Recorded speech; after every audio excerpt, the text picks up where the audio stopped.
Hey guys, Coda is looking at me very strangely right now because I'm alone and talking to the camera. So I'm gonna go ahead and let him keep thinking that I'm crazy just so I can share this video with you guys. I wanna think of it as kind of like a bring your kids to work kind of thing. So you guys come to work with me and I wanna show you guys a little part of my world.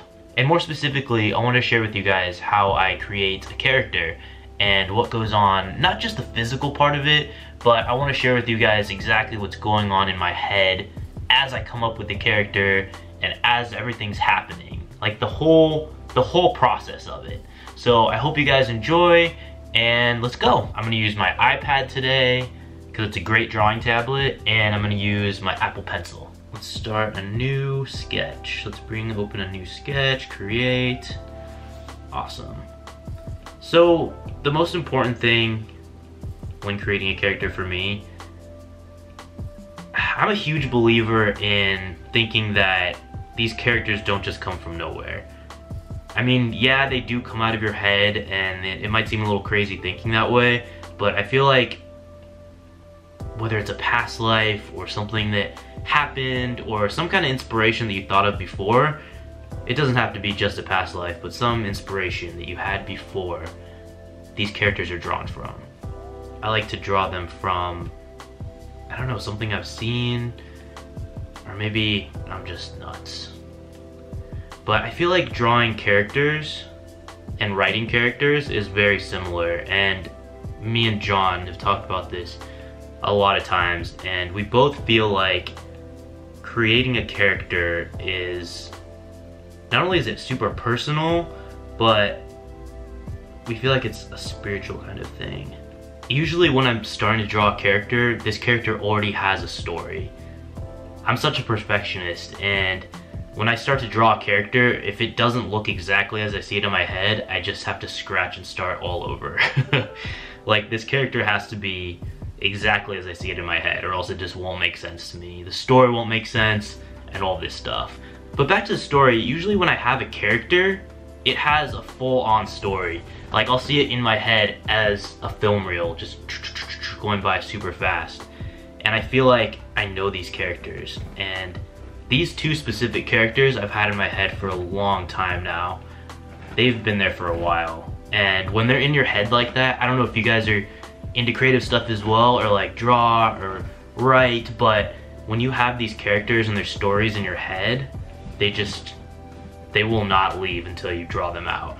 And that's why I have to get this character out today, because these two characters have been in my head forever. And I know that they have something to do with each other. I know that they have some sort of magic in them. This character specifically has super dark features, and he's a nice guy, but he has a very dark side. So I hope that comes across. God, I want these stories to be out already. I want this character to be done. I want the story to be over. I just see it flashing in my head right now, everything between them.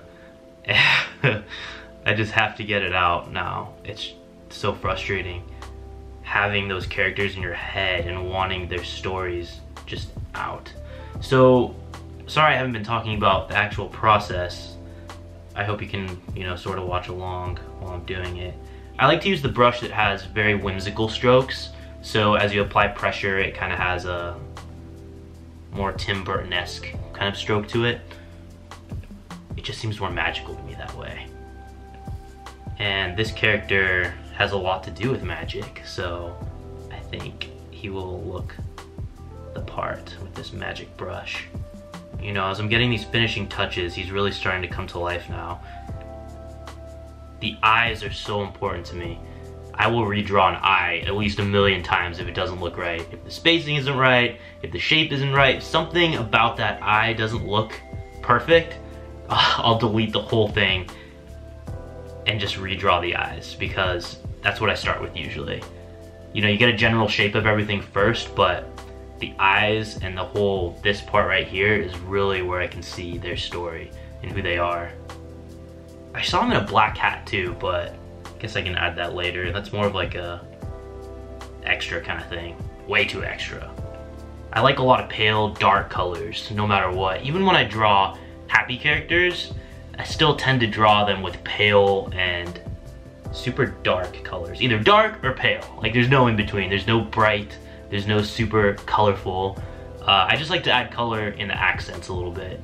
Just a little bit of color. And then last but not least, I like to add a little bit of dimension to make sure they really pop. So add some shadows. And color really helps with that too. So you gotta add that little shadow there, some shadow there. And yeah, that's pretty much it. That's him. That's totally him. I can totally see that. I love that he's done. I love that he's done. It makes so much more sense now. And now he's out of my head and I can put him into motion and hopefully make a comic out of him or something like that.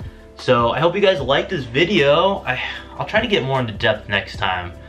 It's really weird talking while you're drawing, so I hope I was able to tell you guys a little bit of the background and stuff like that. But maybe in the future I can do another one, maybe the other character, the other guy, and show you guys really what's going on in my head. It's really weird to talk when I'm drawing.